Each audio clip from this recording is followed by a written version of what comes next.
Hello beautiful people, welcome back again to Chef Vanu, and today we'll be learning how to make bulgur wheat. So right now I am turning on my stove and I'm actually putting on volume 8 and adding my oil using extra virgin oil.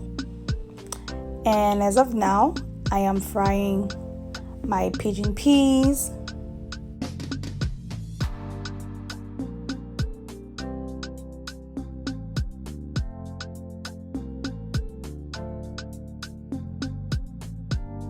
and now I am adding my épices, which is our seasoning. I use my épices on everything.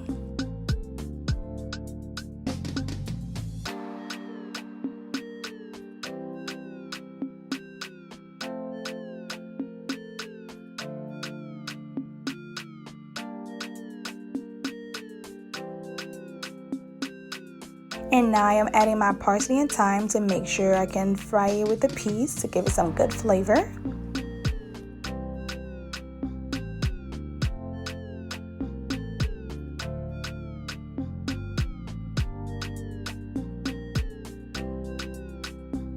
And right about now, we are adding our coconut milk.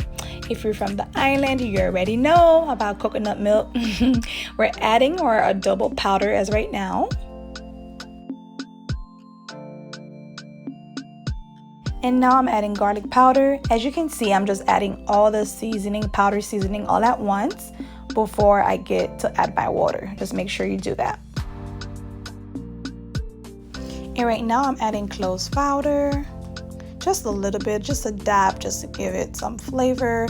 I like to have a little cloves. And I'm adding my water. As you can see, I just add water. Not too much, it all depends how much bulgur wheat you'll be making. You don't want it to be too much water. You just want to make sure you put enough to cook so it don't come out mushy.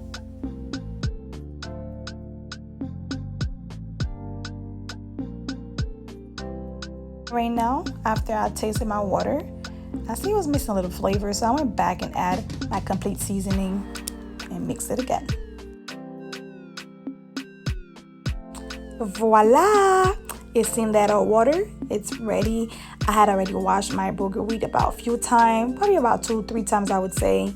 And now I'm just adding it to the pot.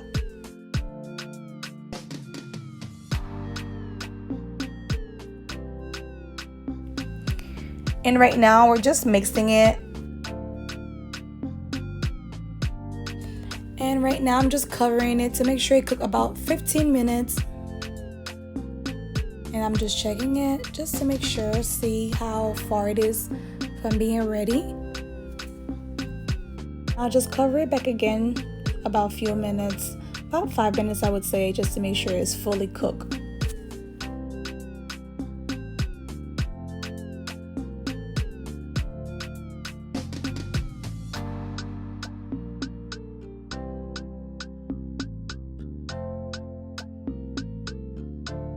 And dinner is served. We have a bulgur wheat here with some zucchini. As you can see, it only took about a few minutes. I would say the most about 30 minutes to get your bulgur wheat ready. And you can have it with either seafood or meat or vegetable, whatever you like. I hope you enjoy your dinner.